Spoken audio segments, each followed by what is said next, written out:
Welcome back to the Forgive Yourself podcast. I am your host, Brenda Reese. Now, today we are closing out our 3-part series on self-trust and how self-trust helps us with clearer decisions, have better conversations, and really come back to ourselves in the moments when we're tempted to overthink, people please, or abandon what we know is true. This is episode 3. And it's called the self-trust practice that changes every conversation. Now, in the first episode of this series, which was 113, we talked about why you may not need more advice. You actually may need more self-trust. We explored how easy it can be to look outside ourselves for more opinions, reassurance, or permission, when what we may really need is to reconnect with our own inner knowing. Now, in the second episode, which was 114, we talked about the 5 hidden needs that shape our choices: safety and security, belonging and connection, recognition and validation, autonomy and freedom, and then rest and nourishment. We looked at how our choices are not just logical. They are emotional. They are relational. They are shaped by our nervous system, our past experiences, our needs, and the places inside of us that may still be asking for care.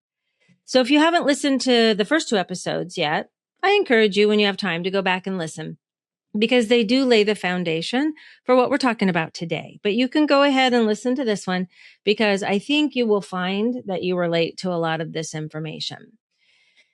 This episode, we're bringing all of this into practice because self-trust is not just something we think about, it's practiced, just like anything. And it's really about practicing in the small, honest moments of our lives, especially in conversations where we are tempted to shrink, to overexplain, to apologize for wanting to speak, right, before we even do, or abandoning ourselves to keep someone else comfortable. And I want to begin by saying this: better conversations do not begin with the perfect words. They begin with a more honest relationship with yourself. And that's really the heart of this episode. So often when we think about communication, we think about saying the right words, right? Or writing the right words. I know I still do, right? How do I say this? What if I say it wrong? How do I make sure they don't get upset or they don't understand? How do I bring this up without creating conflict? How do I say no without hurting them? Yes, our words are powerful and they matter. Words matter, tone matters, timing matters, and compassion matters. But even the most carefully chosen words can still feel shaky. If you are disconnected from yourself when you say them, and 2, depending upon who you're talking with, right? Because they have their own understanding of what we are trying to say. Even simple words can be powerful when they come from a grounded self-trust. So today we're going to talk about how to come back to yourself before you speak, before you decide, before you set a boundary, and especially before you say yes or no, and before you try to explain yourself into being understood. How many do that? Oh my God, I spent years doing that. Sometimes the most important conversation is the one you have with yourself first. Now, why do some conversations feel so hard? Many times, you've heard me say, the conversation isn't about the conversation. It's not just about the text, right? You need to send or the boundary you need to name. It's not just about telling someone what you want or need. And it's not about saying that doesn't work for me. Underneath the conversation, there may be a deeper question happening inside of you. Okay. So let's look at some of these questions, see if you can relate to any of them. Will I still be loved if I'm honest? Will I still belong if I say no? Will I be judged if I tell the truth? Will they think I'm selfish? That's a big one for a lot of my clients. Will they leave? Will they be disappointed? That's another big one. Will I be able to handle their reaction? Will I regret speaking up? Will I be safe enough if this doesn't go well? That's another big one. So the conversation becomes loaded. It becomes more than communication. It becomes a moment where your need for safety, belonging, validation, autonomy, or rest may be activated, like we talked about in the last episode. That's why a simple sentence can feel so hard to say. That's why setting a boundary can feel like a betrayal. That's why asking for what you need can feel selfish. That's why a pause can feel rude. That's why saying no can make your whole body tense up, because your nervous system may not be responding only to the present moment.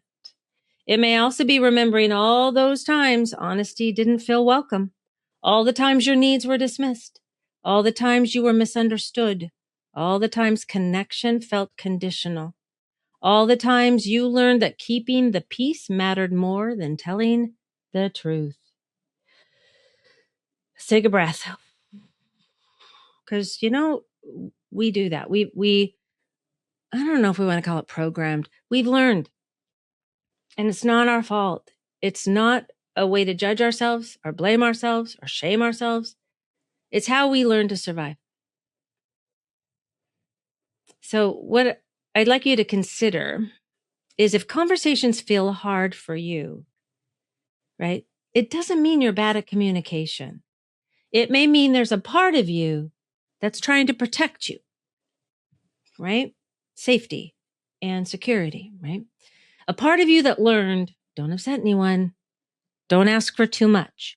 Don't be difficult. Don't say the thing that might change the relationship. Don't risk being misunderstood. Don't create discomfort. And even don't take up space, right? And when that part of you is activated, the goal often becomes, how do I get through this without losing connection, approval, safety, or control? Now, self-trust asks a different question. Okay, not the safety questions, not where, we're being protected. This is okay.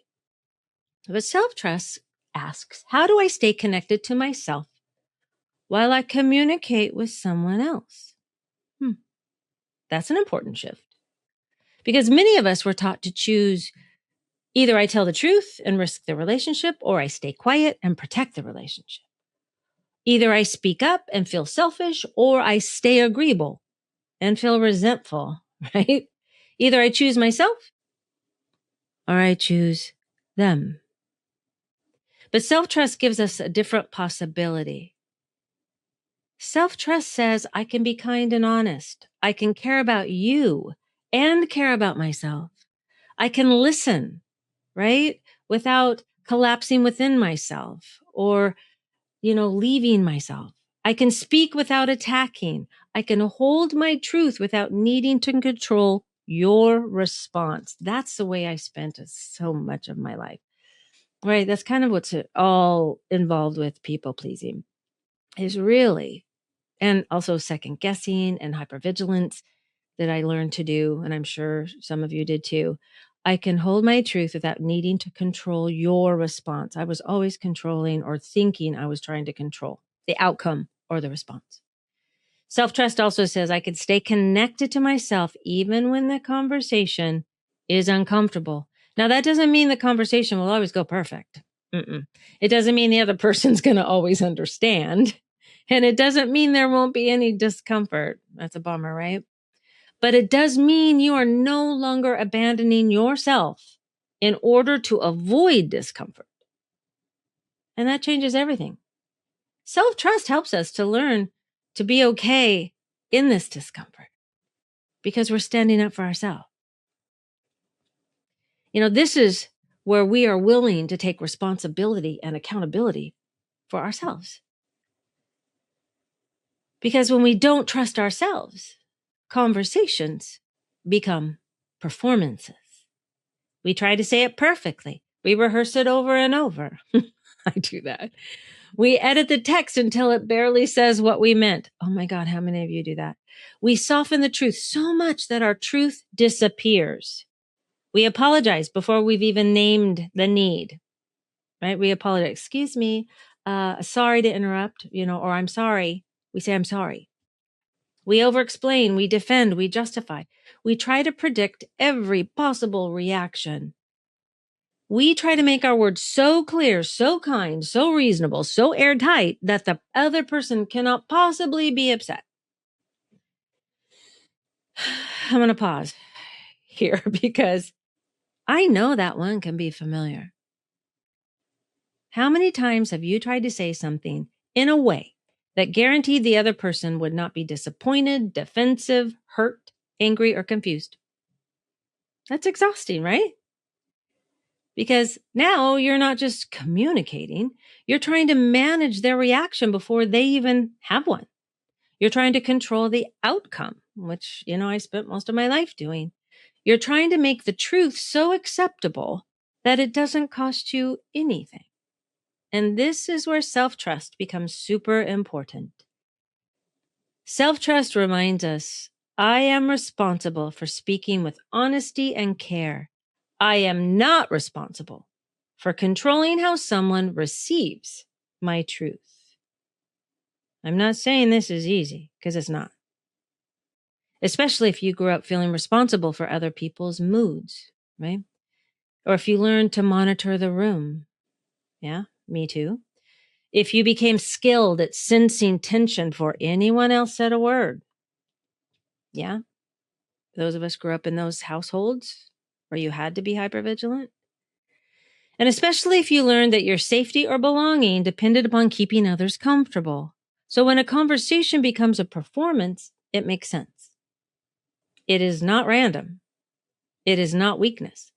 It is a protective strategy. But it can also become exhausting and self-abandoning. Because when you perform, you may leave the conversation thinking, I said all the right things, but I still didn't tell the whole truth. I was kind to them, but I was not honest with myself. I kept the peace, but somehow I lost my voice. I avoided the conflict, but now I'm kind of resentful. They seem okay, but I feel super heavy. That heaviness is information. Resentment is information. Exhaustion is information. And tightness in your body is information. And self-trust asks us to pay attention, not to attack ourselves, but to ask, where did I leave myself in that conversation? What was I afraid would happen if I told the truth? What did I need that I didn't allow myself to name? What would it look like to be both compassionate and honest? Because better conversations are not about saying everything perfectly. They are about showing up more honestly, more grounded, and more connected to yourself. Now, before I give you the practice for today, I want to talk about two voices that often show up when we're facing a decision, a boundary, or a difficult conversation. One is the voice of fear, and the other is that voice of self-trust. And I want to be very clear here. The voice of fear is not bad. Fear is not the enemy. Fear often believes it is protecting you. Fear does keep us safe. There is a reason for our amygdala to respond, right? It wants to keep us safe. It wants to help us avoid rejection, conflict, shame, loss, criticism, and pain. We don't need to shame the fear voice. We can understand it, though. And we also don't want fear to be the only voice in the room. Because when fear is the only voice leading the conversation, it may tell you to abandon yourself in order to stay safe. The voice of fear might sound like, don't upset anyone. Just say yes, it's easier. Don't bring it up. You're being too sensitive. You should be able to handle this. I hear that one a lot. What if they leave? What if they're mad? What if they think you're selfish? Oh, what if I say it wrong? I need to explain it more. I need them to understand. Maybe it's not that big of a deal. Or this one, just let it go. Now, sometimes letting something go is a conscious, empowered choice, right? If we do it from the right place. Yet sometimes saying, just let it go, can be fear wearing the mask of peace. And we can feel the difference. True letting go feels spacious. Fear-based letting go often feels tight, resentful, or heavy. So that's the voice of fear, not bad, just protective. Now there is the voice of self-trust. And the voice of self-trust may be quiet at first. It doesn't shout. It may not come with a full plan, and it may not have all the proof. It may simply say, something doesn't feel right. I need more time. Let's pause for a moment. I can be honest and kind. I don't have to decide from panic. I can care about them and still care about myself. Oop, you're over-explaining. Stop over-explaining, right? I can disappoint someone and still be a good person. It can also sound like I am allowed to choose what feels aligned for me. The voice of self-trust is not always fearless either. It may say, I'm scared, and I still know this matters. It may say, I don't know the whole path, but I know the next honest step. It might say, I want them to understand, and I can still honor myself even if they don't. It may say, I can support myself through the discomfort of being honest. That is self-trust, not the absence of fear, but the ability to listen for truth underneath the fear. And this is why awareness matters. Because if we don't know the difference between the voice of fear and the voice of self-trust, we may mistake fear for wisdom. Fear may say, don't say anything, and we call it being patient. Fear may say, just keep the peace, and we call it being kind. Relate to that one? Fear may say, you don't need that much, and we call it being low maintenance. How many of you were honored for being low maintenance? Yeah. Fear may say, they'll be upset, and we call it being considerate. Fear may say, you can handle it, and we call it being strong. And that's okay. We are strong. There's no doubt about it. But are we meant to be strong and carry the weight of everything? No. This is a hard one for us to learn. Now, self-trust, on the other hand, asks, is this really kindness or is it self-abandonment? Is this really patience or is it avoidance? Is this really peace or is it just silence? Right? Is this really strength or am I ignoring my limits? Is this really love or am I disappearing to belong? Now, can you feel the difference? Can you feel how powerful those questions are? That's taking responsibility for ourselves. And again, it's not about judging ourselves. These questions are meant to bring us back to ourselves. Now I want to walk you through the simple practice you can use before a decision, a boundary, a hard conversation, or anytime you notice yourself overthinking, shrinking, or, seeking outside for permission. We're going to call this the self-trust conversation practice, just for now. And there are 4 steps. First one is pause. Second one is listen to fear. Third one, you guessed it, listen for self-trust. And the fourth one is choose the next honest step. So let's walk through each one. Step 1, pause. Okay. The first thing we're going to do is to pause. Now, I know it sounds simple, but it's powerful because many self-abandoning decisions happen quickly, right? So someone asks you for something and you say yes before you even check in. Someone challenges you and you immediately explain yourself.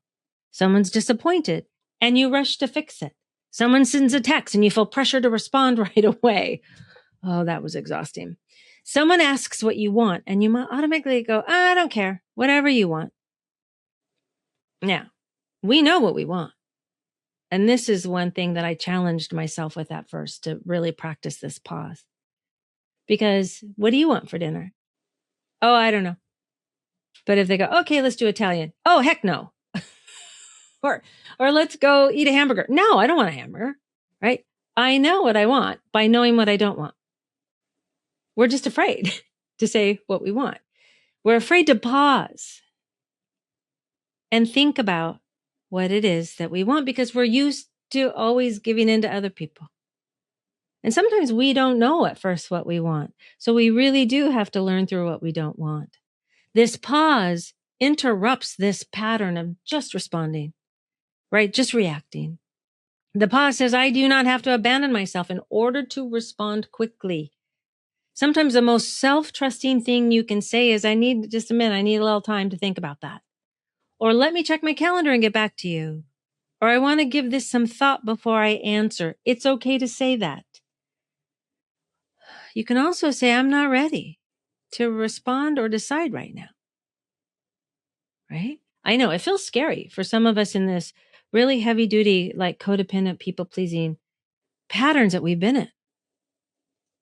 But this pause gives us room to come back to ourselves. It gives your nervous system a moment. It gives your truth a chance to catch up with your automatic response. And for many of this is really big, right? It's practicing not saying the perfect thing, not setting the biggest boundary. It's just pausing. Because if your pattern has been to say yes quickly, explain quickly, fix quickly, I know a lot of us do. We get things done. We want to fix it. Then pausing is a powerful act of self-trust. You know, at those moments, you might even put a hand on your heart and ask, what is happening inside me right now? With a deep breath. What is happening inside me right now? And that breath is also a pattern interrupt. That breath brings us back to center, or it can. Now we can learn to pause by just taking those breaths, right? Before we do anything. That's all. Practicing the pause. If you take anything from today, just practice the pause. Now, the second step is to listen to fear, not obey it. Listen to it. There's a difference. Fear is often trying to protect something, right? It's protecting our belonging, our safety, our identity as a good person, our relationship, image, right? Our self-control, our sense of control, our desire to avoid conflict. So in this step, you ask, what is the voice of fear saying? So if you're feeling tense, if you're feeling like, we can tell a difference. We can feel our heart. We can feel flushed. What is the voice of fear saying? And let it speak. Maybe it'll say, don't say that. They'll be upset. You're making it too big. You should just handle it. If you say no, they'll think you don't care. If you tell the truth, everything's going to change. And that's usually okay. You need to explain yourself better. You need to make sure they understand. You can't disappoint them. You should be able to do this. Now, write that down if you're in a space where you can. When you name it, right? It's better.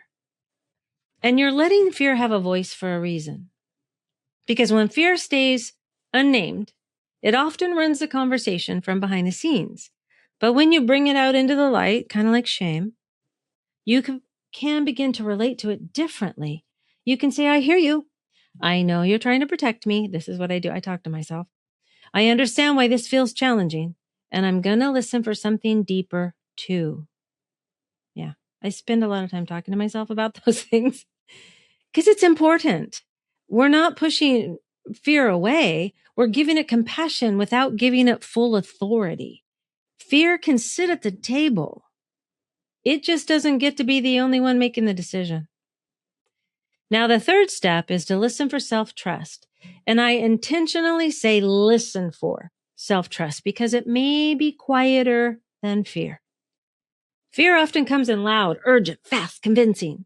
Self-trust is more subtle, a steady knowing, a body signal, right? Like the tension or the openness, a quiet sentence or a sense of relief when you imagine telling the truth, a heaviness when you imagine saying yes again when you really want to say no. It can be a simple awareness like, I don't want to do this. I need more time. This matters to me. Or it doesn't feel aligned. So in this step, you guessed it. What is the voice of self-trust saying? And then listen. Maybe it says I need to pause before answering. My no is allowed to be enough. I can be kind and still be honest. I don't have to over-explain. That's a big one. I'm allowed to have needs. I can care about this person and still care about myself, right? I know more than I am admitting. I am allowed to choose what feels true. I can handle the discomfort of being honest. Now, I do want to say sometimes the voice of self-trust won't feel completely confident, and that's okay. Self-trust is not always a loud yes or no. Most of the time, it's a small whisper, and it's just enough clarity for the next step, which counts, right? If you can't hear self-trust clearly, you can ask a softer question. If I trusted myself just 5% more, what would I know? That question can take the pressure off. You don't have to be completely certain. You don't have to have the whole answer, just 5%. If I trusted myself just 5% more, what would I know? What becomes clearer if you trust yourself just 5% more? Now, the fourth step is to choose the next honest step. Not the perfect step, not the biggest, not the step that guarantees nobody will be upset. It's the next honest step. And this is where the practice becomes real. Because self-trust is not just what we notice. It's what we do with what we notice. The next honest step may be saying, I need some time to think about that before I answer, like we've been talking about. It may be saying that doesn't work for me. It may be saying I care about this relationship and I want to be honest. It might say I hear you and I also feel differently. It may be saying I'm not available for that. That's an excellent boundary. What am I available for and what am I not available for? It may be saying I need to pause and come back to this conversation. I just need some time. And it might be saying I understand this may disappoint you. And my answer is still no. Or maybe the honest next step is just not speaking. Maybe the honest next step is writing down what you feel, resting before deciding, getting grounded, asking yourself what need is being activated. That's from the last episode. Telling the truth to yourself before you tell the truth to someone else or anyone else. These are important actions because sometimes we try to force a conversation before we are connected enough to ourselves to have it. And then we either overexplain or we become reactive. Self-trust gives us permission to prepare from alignment, not from perfection, from alignment. And number 5, the final question is, what is one next step that honors my truth and supports my nervous system? I love both of these parts. What is the one next step that honors my truth and supports my nervous system? Right? Because we don't want to override ourselves in the name of courage, and we don't want to stay stuck in the name of safety. We want to create enough support to move honestly. That might mean I will have the conversation after I grounded myself. I'm going to take some time before I respond to this email or this text. Before I have the conversation, I'm going to write down 3 things I want to say. I'm going to keep my response simple. I'm not going to over-explain. I will pause if I find myself hesitating. It's okay to pause and take a breath. I will remind myself their reaction is not the measure of my worth. And the big one is I will take care of myself after the conversation. This is self-trust in practice. So I'd like to give you an example. So imagine someone asks you to do something and everything in you feels heavy. Your automatic pattern might be say, sure, no problem. Even though it is a problem. Even though you don't have the energy. Even though you already feel some resentment happening. With this practice, you pause and ask, what is fear saying? It may say, if I say no, they'll be disappointed. They'll think I don't care. It's easier just to say yes. I know, we've done that. I should be able to handle this. Okay. You just let it speak. Then you say, what is self-trust saying? It may say, I don't have the capacity for this right now. My energy matters. I can care about them and still say no. I don't have to earn my worth by overgiving. Then the next honest step might be, I'm not saying I'm not able to do that at this time. I can't take that on right now. Or I'm not available for that, but I hope you find the support you need. Simple, clear, and kind. Now, fear may still be there. You may still feel uncomfortable. Self-trust is not measured by whether you feel completely comfortable. Self-trust is measured by whether you stay connected to yourself while you choose. I want to give you a few phrases you can practice. I know we've talked about them throughout this episode and the other ones. So I want to give you a few phrases you can practice or take these and make your own. Because sometimes when we're learning new ways of communicating, it helps to have some language ready. Not because you're making a script, even though sometimes it's helpful, right, to practice that. We use cue cards all the time.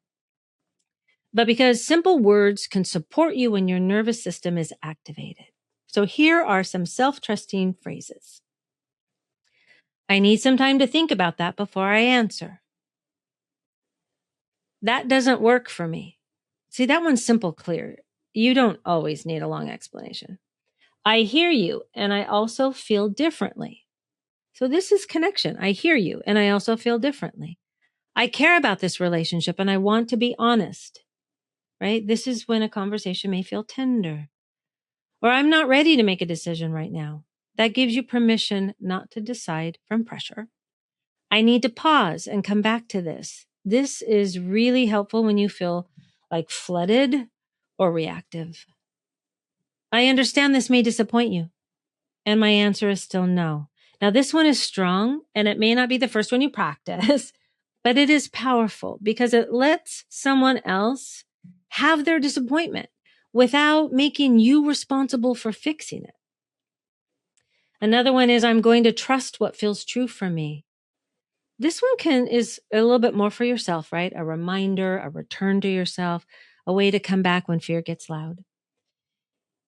And here's one more. I can be kind without abandoning myself. Now that may be a sentence to carry with you. I can be kind without abandoning myself, because that is often the place where self-trust and better conversations meet, right? I can be kind without abandoning myself. So let's touch on this before we close today. What if the conversation doesn't go well? What if they don't understand? What if they are disappointed? What if they do get defensive? And what if they don't respond the way you hoped? This matters because sometimes we think self-trust means the outcome will be peaceful. Self-trust does not guarantee a perfect outcome. Self-trust helps you stay connected to yourself no matter the outcome. And that's different. If your measure of success is they understood me perfectly and nobody got upset, then you may feel like you failed anytime someone has a human reaction. What if success is different? What if it is, I stayed honest, I stayed kind, I did not overexplain, I paused when I needed to, I listened without abandoning myself, I spoke from truth instead of resentment, I allowed them to have their reaction without making it mean I was wrong.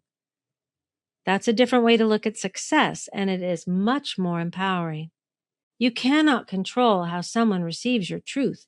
You can only practice how you deliver it and how you stay with yourself after it.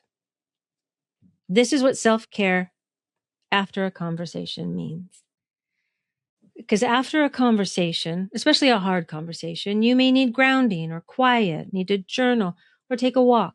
You may need to remind yourself their reaction is not the measure of my worth. Their disappointment is not proof I did something wrong. Their inability to understand me does not erase my truth. I can be proud of myself for showing up honestly. And if the conversation revealed something important about the relationship, take in that information too, right? Not from panic, but with care. conversations can give us clarity. It shows us who can meet us, who can listen, who can take responsibility, who can respect a boundary, who can be honest with us, and who may not be able to. That clarity may be painful. It's always information, always. And self-trust helps you receive the information without abandoning yourself. So, in episode 1, we talked about awareness, the realization that you may not need more advice, you may need more self-trust. You may need to stop outsourcing your inner authority and begin listening to what you already know. In episode 2, we talked about understanding. We explored the 5 hidden needs that shape your choices. And today in episode 3, we talked about practice, how to come back to yourself before a decision, a boundary, or a conversation. We talked about how to pause, how to listen to the voice of fear without letting it lead the whole conversation, how to listen for the voice of self-trust, and how to choose the next honest step. This is the arc of self-trust: awareness, understanding, practice. Not perfection, practice. Because self-trust is not built in one big moment. It's built in the small moments. It is learning to be with yourself. And this, my friend, is emotional freedom. So I want to leave you with a simple reflection. Think about one conversation, decision, or boundary that has been on your mind. Ask yourself, what is the voice of fear saying? Then ask, what is the voice of self-trust saying? And then ask, what is one next honest step that honors my truth and supports my nervous system? Just one, not the whole path, not the perfect answer, just the next honest step. Because that is where self-trust begins to become real. I know this was a lot today, and I'm so grateful that you hung in there with me. And I really appreciate you spending time with me today because I know we have a lot of choices out there. So thank you for being with me today and through this self-trust series. My hope is that these 3 episodes help you see yourself with more compassion, understand your patterns with more honesty, and begin practicing self-trust in the moments that matter the most. And again, if this episode spoke to you, I'd love it if you shared it with someone who may need the reminder that they can be kind without abandoning themselves.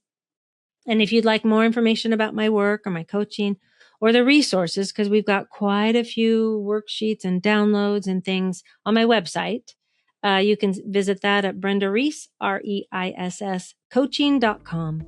And until next time, remember, you matter. Your voice matters. Your needs matter. And you can begin rebuilding self-trust one honest moment at a time. Take care.